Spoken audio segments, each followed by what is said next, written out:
ہم اپنی شریعت کی اصطلاح میں ہم اپنے قانون اور اللہ کے فرمان، اللہ کی شریعت کی کتابوں میں اس طرز کو، اس زندگی کو، اس طریقے کو آپسی معاملات کے اعتبار سے جانتے۔ ایک بات یاد رکھیے، آپ نماز پڑھتے ہیں، that's very important because Allah mentioned and Allah commanded from you۔ اللہ آپ سے ہی چاہتا ہے اور اللہ تبارک و تعالیٰ کا فرمان بھی ہے، مگر اس کے ساتھ ساتھ آپ کے لیے ضروری ہے کہ آپ جہاں دنیا میں رہتے ہیں، آپ کسی شہر میں بستے ہیں، آپ کسی گاؤں میں رہتے ہیں، تو وہاں پر آپ کے آس پاس کچھ لوگ بستے ہیں، آپ کے رشتہ دار بھی ہو سکتے ہیں، آپ کے پڑوسی بھی ہو سکتے ہیں۔ تو ایسی صورت میں آپ کا جو بھی لین دین ہوتا ہے، آپ کے جو معاملات ہوتے ہیں، وہ ان کے ساتھ اچھا اور بہتر کرنا، یہ آپ کی بہت بڑی ذمہ داری ہے۔ It's your great responsibility, you have take care of this. آپ کو اس کے بارے میں ہمیشہ سے سوچنا اور ہمیشہ سے دھیان رکھنا کہ کہیں ہم سے کوئی چوک نہ ہو جائے، کہیں ہم سے کوئی غلطی نہ ہو جائے۔ آپ اپنے اللہ کے فریضے کو ادا کر رہے ہیں، بہت اچھی بات ہے۔ and pray to God always you keep on۔ ہمیشہ یہ دعا کیجئے کہ اللہ تبارک و تعالی آپ کو طاقت دے، ہمت دے۔ لیکن میرے مسلمانوں، آج بہت بڑی بیماری ہمارے اندر ہے۔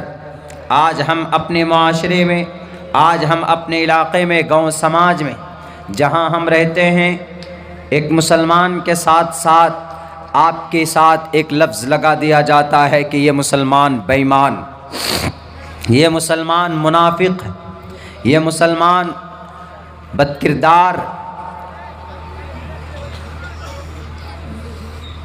لوگ یہ نہیں سمجھیں گے کہ آپ غلط ہیں۔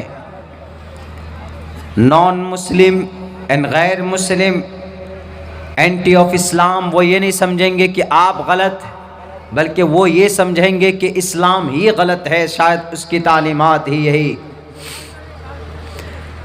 اگر آپ کے معاملات اچھے ہوں، لوگوں کے ساتھ لین دین اچھا ہو، لوگوں کے جو حق ہیں آپ اس کے پورے کرتے ہو ایمانداری کے ساتھ، تو آپ ایک بہت بڑے وبال سے، بہت بڑے عذاب سے بچ سکتے۔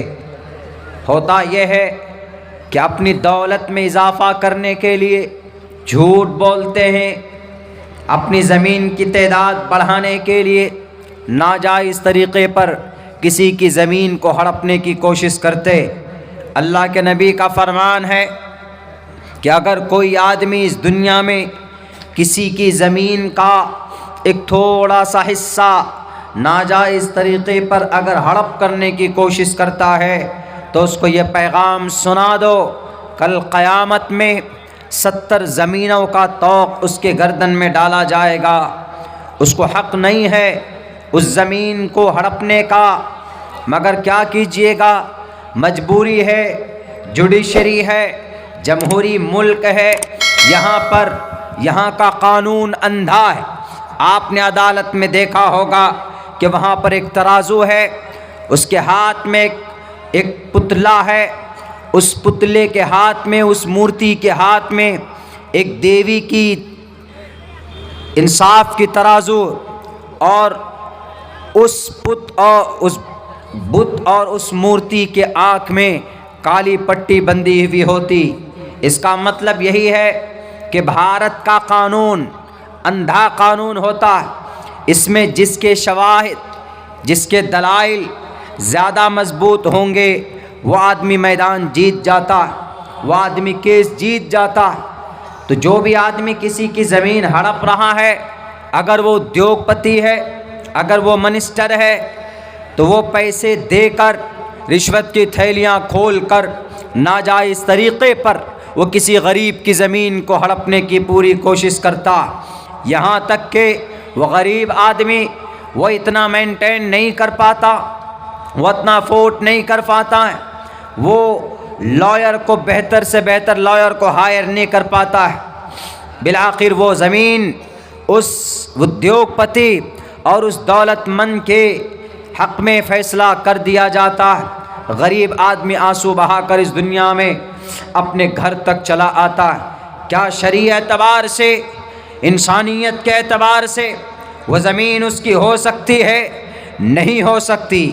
میرے بھائیوں، ناجائز طریقے پر رشوت کی تھیلیاں کھول کر اپنی طاقت کا دھونس جما کر اگر کوئی انسان اس دنیا میں کسی کی زمین کو ناجائز طریقے پر اگر ہڑپنے کی کوشش کرتا ہے تو اللہ تبارک و تعالی نبی پاک علیہ الصلاۃ والسلام کے ذریعے پیغام سناتے ہیں، بتا دو ایسے لوگوں کو جو اپنی زمین کی تعداد کو بڑھانے کے لیے، اپنے کھیت کھلیان کو بڑھانے کے لیے ناجائز طریقے پر کسی کی زمین کو ہڑپنے کی کوشش کرتے ہیں، تو اس نے زمین کی تعداد نہیں بڑھائی، اس نے کھیت کھلیان میں اضافہ نہیں کیا، اس نے پراپرٹی میں دولت میں اضافہ نہیں کیا ہے، بلکہ مرنے کے بعد جہنم کے انگاروں کی مقدار اس نے بڑھا لی ہے۔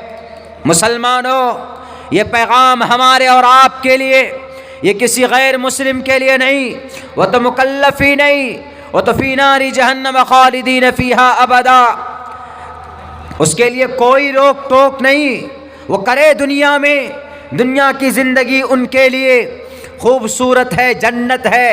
الدنیا سجن المؤمن و جنت الکافر، the worldly life is a prison like for a Muslim is a paradise for a non-Muslim، کہ دنیا یہ قید خانہ ہے مسلمانوں کے لیے۔ کیوں؟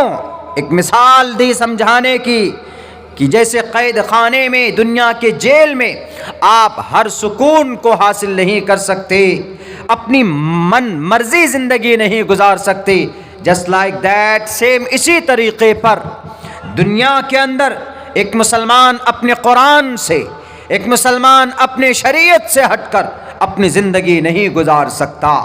فَلَا وَرَبِّكَ لَا يُؤْمِنُونَ حَتَّى يُحَكِّمُوكَ فِي مَا شَجَرَ بَيْنَهُمْ، نماز ہو، روزہ ہو، زکوٰۃ ہو، معاملات ہو، پردہ ہو، سود ہو، چغل خوری ہو، زنا ہو، اخلاقیات ہو، سیاسیات ہو، جس میدان میں چلے جائیں وہاں پر اگر فیصلہ ہوگا، چلے گا کسی کا تو وہ اللہ کا چلے گا، وہ کسی کا نہیں چل سکتا۔ اگر آپ نے اللہ کے فیصلے کے بغیر زندگی گزارنی شروع کر دی تو یاد رکھو کلمہ پڑھنے والوں، لا یؤمنون، تم مسلمان نہیں ہو سکتے۔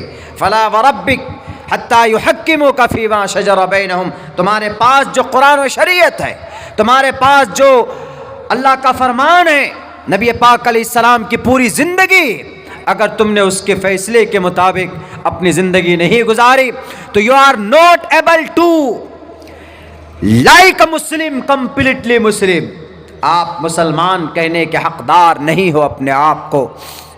میرے بھائیو، مرنے کے بعد کیا ہوگا؟ عذاب علیم آپ کے لیے۔